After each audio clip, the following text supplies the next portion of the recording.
La Banque Populaire Grand Ouest donne le go pour le Business Club de l'Ouest. Hashtag la réussite est en vous.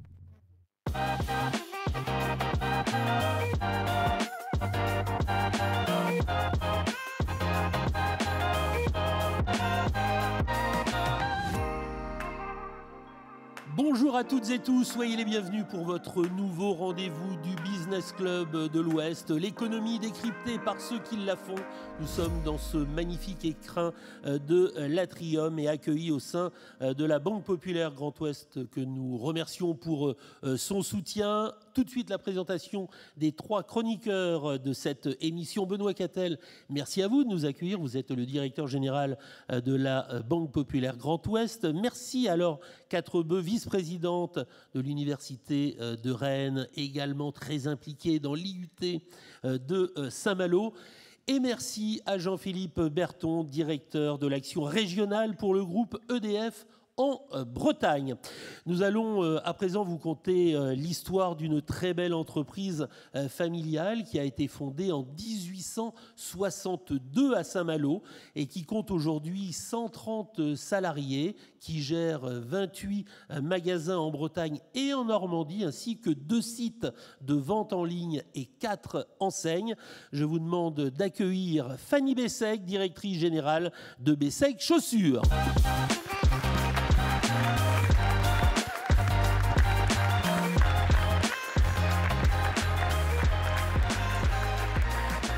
Un très très grand merci Fanny d'avoir accepté cette invitation. Vous êtes là pour, en tant que 6e génération de cette très belle marque, un fleuron dans votre domaine d'activité. C'est une responsabilité lorsque l'on est porteuse de cette 6e génération. Merci de m'accueillir ce soir. Oui, c'est une responsabilité, c'est une chance de pouvoir poursuivre cette belle aventure. Après, je ne me dis pas tous les jours que c'est une responsabilité et je la partage aussi avec toutes mes équipes. Voilà, la transmission s'est faite par étapes aussi. Lorsque vous avez fait l'ESCA d'Angers, vous entendiez souvent, je crois, des étudiantes et étudiants qui disaient « Oh, moi j'ai envie de reprendre l'activité de mes parents ». Vous, ce n'était pas franchement le souhait de l'époque. Vous êtes parti aux États-Unis, vous avez fait plein de choses. Et cette activité, ce poste de directrice générale, ça s'est fait un peu en 2 temps. Alors ça s'est fait en 2 temps, effectivement. Donc oui, j'ai fait l'ESCA d'Angers, j'ai eu la chance de faire cette belle école.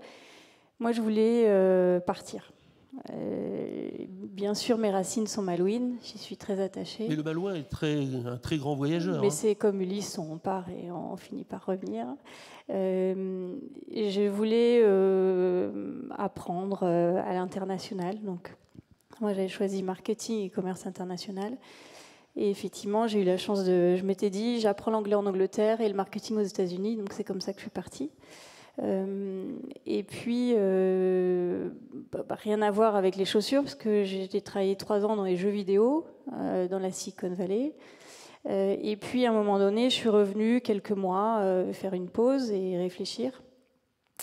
Et il y a eu un moment critique, souvent dans les parcours. Il y a des moments comme ça qui font que ça ne se passe pas tout à fait comme on l'avait prévu. Je devais repartir pour différentes missions et il y a eu le 11 septembre 2001.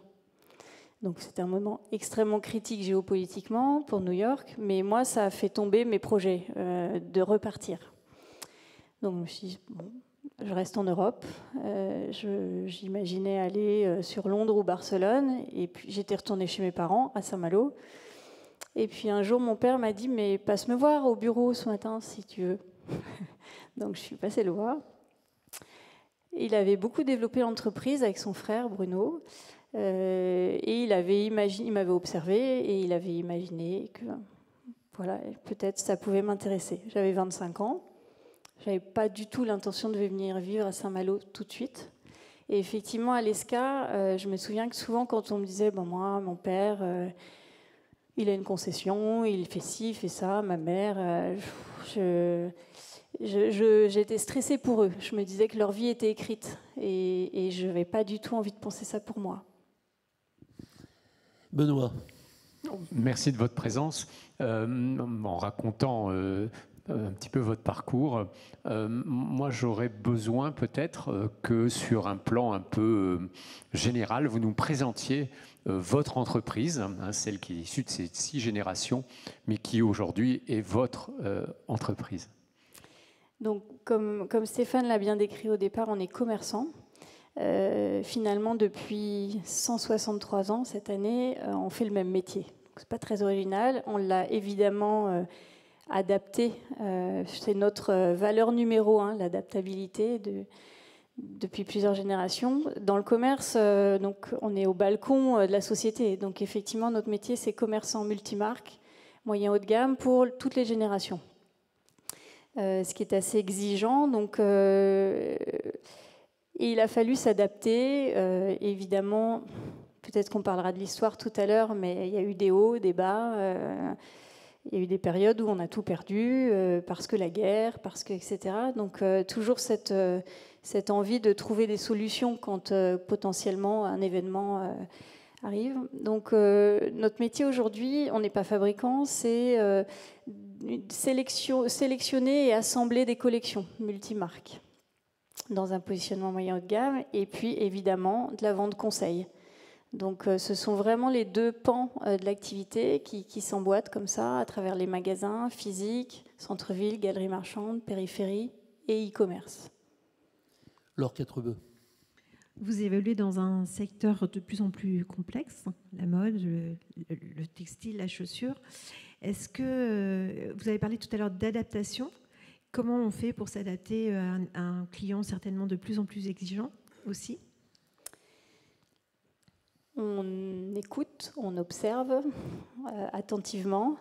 Il faut rester très humble. Je crois que c'est pas parce qu'on existe depuis longtemps que c'est acquis. Voilà, moi, c'est toujours ce leitmotiv que j'ai eu en tête aussi, qui s'est transmis de génération en génération, c'est que rien n'est jamais acquis.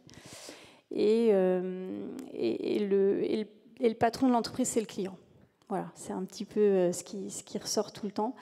Donc, c'est vraiment attentif à ces modes de vie. C'est comme ça que dans les années 70, mon grand-père, après un voyage en Suède pour observer ce qui se passait en périphérie des villes, s'est dit avec d'autres commerçants, il faut qu'on aille aussi en périphérie. C'est pas parce qu'on est Saint-Malo, intramuros, très ancré, traditionnel, le centre-ville, qu'il faut pas observer. C'est à nous de faire ce commerce-là aussi. Et puis après, dans le e-commerce, c'était la même chose, de se dire, nous aussi, on doit faire notre part, on doit être où sont nos clients pour leur faciliter la vie et tisser cette omnicanalité du commerce. Je pourrais en parler des heures de tout ce métier, tout doit s'imbriquer. Effectivement, il y a eu des périodes aussi, là, dernièrement, où nous, on était commerçants non essentiels. Donc, pendant la période ça, Covid. Évidemment, c'est des coups d'arrêt, et puis 3 fois. On n'a pas envie de se remémorer ça, mais 3 fois. Une anecdote, quand on a fermé la première fois, moi, ce qui m'a frappée, parce que quand je doute, je repense à mon grand-père, à mon arrière-grand-père, et à qu'est-ce qu'ils auraient fait à ma place pour essayer de poursuivre avec la même dynamique, avec les mêmes valeurs. Et en mars 2020, quand on a tout fermé, mon père avait du mal à y croire quand je l'ai appelé un samedi soir en disant on n'ouvre pas demain, c'est fini, terminé, rideau. J'ai repensé à mon arrière-grand-père qui, en août 44, pour certains qui sont malouins et qui connaissent l'histoire de Saint-Malo, en août 44, Saint-Malo a été rasé des cartes, 80% de la ville était détruite. On a tout perdu. Notre magasin principal qui existe sur le même rocher depuis 163 ans a été détruit. Et mon arrière-grand-père avait quelques jours avant eu l'info et avait rapatrié ce qu'il avait plus dans son garage. Et il avait poursuivi son activité pour ses clients dans son garage. Et en mars 2020, avec toute mon équipe, je leur ai dit, nous, le e-commerce, c'est notre garage et on continue et on lâche rien. Et ça nous a permis de rebondir et puis de tester des choses, en fait, différemment. Le poids de l'histoire, Jean-Philippe Berton. Oui, le poids de l'histoire, l'héritage, l'innovation. Moi, ce qui m'intéresse, c'est, vous avez parlé 2 fois, le balcon, le garage, la maison. On voit, c'est très présent chez vous. Alors, ce balcon, il doit être magnifique. parce que vous existez depuis 163 ans. Et j'ai quand même envie de vous poser cette question finalement. Et c'est quoi les tendances? Parce que vous êtes au cœur de l'observation, de l'adaptation, du marché, dans un secteur très concurrentiel. Alors, allez, quelques secrets. Quelles sont les valeurs principales? Quelles sont les tendances pour vous? Quel est votre business à 10 ans? Alors là, ça fait beaucoup de questions. On pourra y revenir. C'est marrant que vous me posez cette question. Ce matin, avec toute mon équipe, on était justement en réflexion sur le positionnement de nos 4 enseignes, sur le benchmark de nos concurrents et sur aussi toutes les zones de chalandise sur lesquelles on est, parce qu'effectivement, on est un petit peu tout autour de la Bretagne et au Havre. Et ça fait du bien d'ailleurs d'avoir des personnes extérieures, parce que nous, on est un peu la tête dans le guidon, peut-être avec des convictions fortes et puis des choses où finalement on se dit oui, ben, ça c'est normal et on pourrait encore mieux faire, donc c'est bien d'avoir des retours comme ça. Moi, j'ai la conviction que l'humain est au cœur du système chez nous. Le client, la fidélité du client, c'est ce qui nous anime depuis le début. Donc j'ai la conviction qu'il faut tout faire et se mettre en carte pour continuer à le satisfaire. Le e-commerce, c'est 20% du chiffre d'affaires de la chaussure en France. Donc c'est 80% dans les magasins physiques. Donc il ne faut pas dire que le magasin physique est mort, mais par contre il doit être unifié. C'est ce qu'on appelle dans notre jargon le commerce unifié. Tout relié, le physique, le digital, toutes les communications, tous les points de contact avec nos clients, et puis leur amener des services. Qu'est-ce qui fait que le matin ils vont se dire je sors de mon canapé et j'achète en magasin, ou alors ce soir je suis pressée, j'achète en ligne. Donc c'est tout ça. Et là, dernièrement, on a accéléré la transformation. Alors c'est grâce à des outils digitaux extraordinaires où on peut faire des passerelles et on propose plus de services. Par exemple, depuis 1 an et demi, on propose un service. Si vous venez en magasin et qu'on n'a pas votre pointure et que vous ne pouvez pas revenir 2 jours plus tard parce qu'on l'a fait venir de Brest à Rennes, etc., ben là, vous savez que vous la voulez et vous la commandez et on vous l'envoie chez vous. Ça paraît simple, mais techniquement, c'est pas si simple. Et en fait, ça permet justement d'avoir tous ces services-là qui font que, quel que soit le client, quel que soit le point de contact, on arrive à lui trouver une solution. Ça, c'est ça l'idée de tout ce qu'on met en place. Après, les tendances, on peut regarder tout ce qui se passe en termes de consommation durable. Nous, on est dans du moyen haut de gamme. On fait très attention, comme c'est nous qui sélectionnons les marques, au rapport qualité-prix de chaque marque, et on fait un puzzle comme ça. Et puis ce sont des matériaux nobles, hein, c'est du cuir qui s'entretient, donc on essaye de transmettre ça à nos clients. Voilà.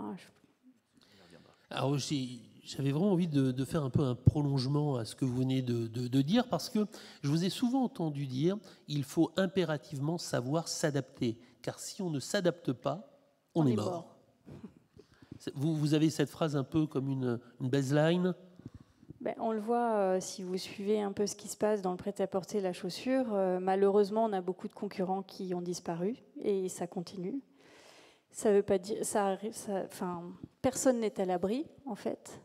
Nous, on est une taille un peu hybride en fait, parce que notre fédération d'origine, c'est la fédération des détaillants indépendants. Tous nos concurrents dans toutes les villes sont des commerçants qui ont 1, 2, 3 magasins et on fait le même métier. Mais nos concurrents, ce sont aussi tous les succursalistes nationaux. C'est un métier. Moi, ce que j'ai pu observer, sans jugement de valeur, c'est quand des fonds d'investissement se disent on va racheter un succursaliste en chaussures, il ne faut pas être financier pour faire ces métiers-là. En fait, c'est un métier de contact. Il faut aimer les gens, avoir envie de trouver ce qui va leur correspondre. On travaille avec à peu près 150 fournisseurs qui fabriquent aux 2/3 au Portugal, Espagne, Italie. Ce sont des vrais savoir-faire, malheureusement, qu'on n'a plus trop en France, malheureusement. Donc, faut aimer ce métier et rester très humble. Quand on achète, on ne se dit pas « j'aime, j'aime pas ». On se dit « ok ». un peu caméléon, cette clientèle-là, cette cliente-là, avec sa vie, son usage, qu'est-ce qui lui plairait, voilà, c'est un peu ça l'adaptabilité. Benoît. Vous parliez de distribution, de omnicanalité, que ça communique ensemble. Est-ce qu'il y a d'autres secteurs d'activité qui peuvent vous inspirer? C'est une question très ouverte, c'est une première question. Et la deuxième, quand vous regardez vos concurrents, donc qui font, ce que vous disiez, le même métier que vous, est-ce que certains prennent des lignes ou des trajectoires que vous observez, que vous dites, bah, tiens, ouais, ça c'est bien, ou au contraire, vous êtes plus dans l'observation et dans l'attente? Quel est un peu votre caractère d'entrepreneuse? Comme je le disais tout à l'heure, c'est beaucoup dans l'observation, l'échange, le débat en interne ou avec d'autres consoeurs et confrères en France. Moi, j'aime bien aller dans les salons, bien sûr pour rencontrer nos fournisseurs, mais aussi nos consoeurs confrères et nos concurrents directs. Ça, c'était pas trop dans la culture, notamment de la génération de mon père, où finalement ils se regardaient en chien de fusil, mais ils étaient beaucoup plus nombreux aussi. On est moins nombreux sur le terrain, donc autant se parler avec respect et être complémentaires. Moi, quand un concurrent disparaît dans ma ville, ça me pose vraiment problème. Il faut que nos clients aient le choix, et voilà. Et puis c'est une compète. Si on est tout seul sur la ligne de départ, on règle moins bien ses voiles. Il faut un peu aussi se challenger. Donc qu'est-ce que j'ai la chance d'être au CJD, de commencer l'APM, de côtoyer le MEDEF 35. Et moi, j'adore parler avec des gens qui ne font pas le même métier que moi, parce que justement, dans leur organisation d'entreprise, dans leur approche de leur métier, ça m'aiguille sur aussi la vie de mes collaborateurs, de mes clients, de mon tissu aussi. C'est grâce à ces rencontres-là que potentiellement, on travaille avec un nouveau transporteur local qui finalement a des valeurs communes avec notre entreprise. On aime bien travailler avec des entreprises qui sont en adéquation avec nos valeurs aussi, parce que finalement, c'est comme ça qu'on se comprend mieux et qu'on est fiers de travailler l'un avec l'autre. Voilà, il faut être curieux, je crois. Et parfois, quand j'observe les concurrents, je me dis, bon, ça, c'est très bien, mais c'est pas dans notre ADN. Ou ça, on n'est pas suiveur, on n'est pas avant-gardiste dans la mode. Nous, on essaie d'être dans l'air du temps. Dans notre métier, justement, on est un peu hybride, parce qu'avec 28 magasins, on est un gros détaillant, on est un petit succursaliste. Je pense qu'on est plus agile que les gros, mais on a peut-être moins de moyens. Donc, dans ces cas-là, il faut avoir des idées. Et puis, essayer quand même de se dire que ce n'est pas parce qu'on est de taille moyenne qu'on ne peut pas avoir des ambitions et qu'on ne peut pas aussi bien faire le travail. Laure, pour une nouvelle question. On vous sent très attaché au territoire malouin. Je sais que vous avez pris le temps de parrainer de marrainer d'ailleurs, la première promotion de budget de l'UT de Saint-Malo. Pourquoi un tel engagement? Pourquoi prendre ce temps alors que vous avez une vie extrêmement bien remplie en tant que chef d'entreprise, maman? Quel est le sens de cet engagement? Quand j'étais étudiante, ça m'inspirait beaucoup d'avoir des chefs d'entreprise ou des cadres dirigeants qui venaient nous raconter leur parcours. Ça me donnait des idées. Puis je me disais, bon, si c'est peut-être possible, moi aussi je pourrais peut-être le faire.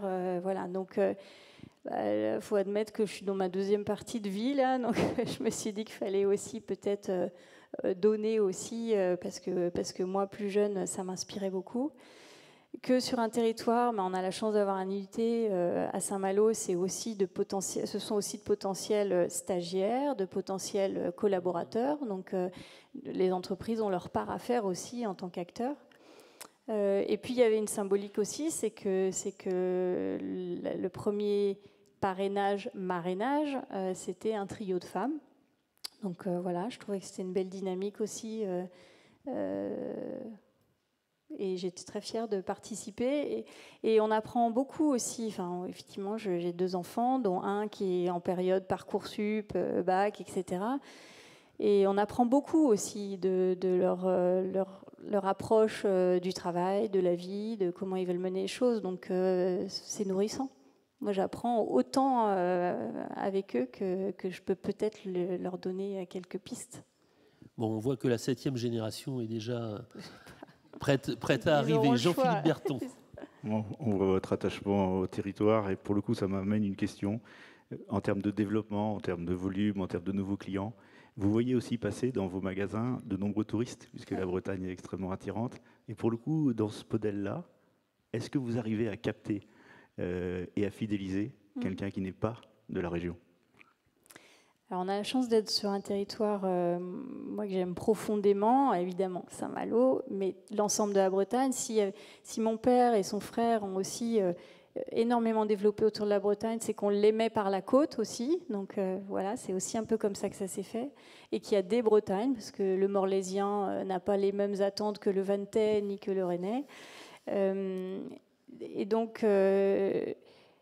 évidemment, la chance d'être attractif. Et d'ailleurs, les villes où on a l'offre, à mon avis, la plus adaptée, ce sont les villes touristiques avec des résidences secondaires qui sont des gens très fidèles. Moi, ma grande fierté, c'est quand je vois arriver en magasin 3 générations ensemble. Le grand-père qui vient avec sa fille, qui vient avec son petit-fils et qui est content de venir. Et on sait qu'ils vont d'ailleurs venir à certaines périodes de l'année à Saint-Malo et qui sont fidèles, qui peuvent rester fidèles aussi grâce au site internet. Donc, on a des clients qui vont tomber sur nous par hasard parce qu'ils font un tour des remparts et qu'ils vont venir au magasin, qui peuvent rester fidèles grâce à Internet ou en revenant. Et puis un jour, ils vont venir à Vannes, on sera là aussi. Ils vont venir à Morlaix, on sera là aussi. On essaye. Alors c'est assez rigolo parce que souvent les Malouins pensent qu'on n'est qu'à Saint-Malo, les Vantais pensent qu'on n'est qu'à Vannes, et puis d'autres pensent qu'on est partout en France. Mais moi, ce sentiment d'appartenance, il me plaît bien. Si les Vantais pensent que Bessex c'est Vantais, c'est très bien, c'est bon signe en fait. C'est qu'ils on fait partie des murs. Marque de territoire. Oui.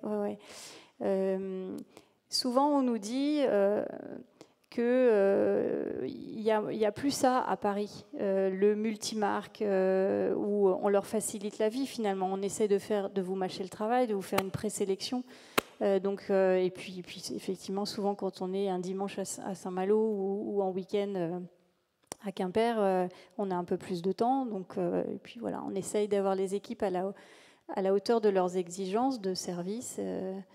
Voilà, je pense que la gentillesse est un trait de caractère important quand on est dans le commerce aussi, de vouloir vraiment se mettre en quatre pour satisfaire. Et on sent vraiment que vous placez l'humain au cœur du dispositif. Il nous reste 2 minutes à peine. La dernière question pour vous, Benoît. C'était justement une question liée aux ressources humaines, parce que j'imagine que vous avez plus de 100 collaboratrices, collaborateurs. Ils sont finalement assez éclatés de ce que je perçois. Et font parfois le même métier, mais il y a avoir des métiers très différents entre acheter des chaussures et les vendre. Je pense que c'est pas tout à fait pareil. Comment vous gérez cet esprit de corps qui anime quand même le savoir-faire que vous mettez en avant?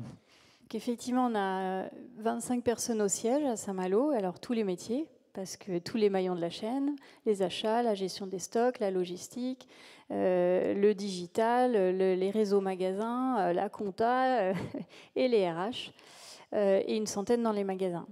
Il y a beaucoup de liens entre tout le monde. Alors évidemment, du siège, on a des personnes qui vont très souvent dans les magasins, mes animateurs de secteur, et qui font le lien et le lien entre eux. On a la chance aussi dans certaines villes d'avoir plusieurs magasins. Il y a beaucoup d'entraide quand il y en a un qui est malade, etc. Donc ils se connaissent très bien entre eux. Et d'ailleurs, les clients le sentent parce qu'ils disent écoutez, j'ai pas, mais ma collègue Christine à Grand Quartier, elle l'a, etc. Donc ça, c'est une force aussi, d'avoir ce tissu assez resserré sur une région. Et puis, quand on fête un anniversaire, la dernière fois, c'était pour les 160 ans, en 2022, en plus, c'était assez symbolique, c'était l'année de la transmission avec mon père. On les a tous réunis avec leurs conjoints et on essaye de faire des moments comme ça. Chaque personne compte. Et ce qui me fait plaisir, moi, c'est quand, par exemple, un jeune est venu travailler un été et qu'il va repasser tous les ans, dire bonjour à l'équipe parce qu'il se sentait bien là, ou qu'il va un jour dire je suis dispo, je reviens un week-end. J'espère en tout cas que la majorité ressent ça quand il vient travailler chez nous. C'est une aventure humaine. C'est une véritable aventure humaine. Merci d'avoir effectué votre Business Club de l'Ouest. Fanny Bessec, on peut vous applaudir bien fort. Merci de nous avoir fait partager votre secteur d'activité avec de véritables valeurs humaines. Merci à vous.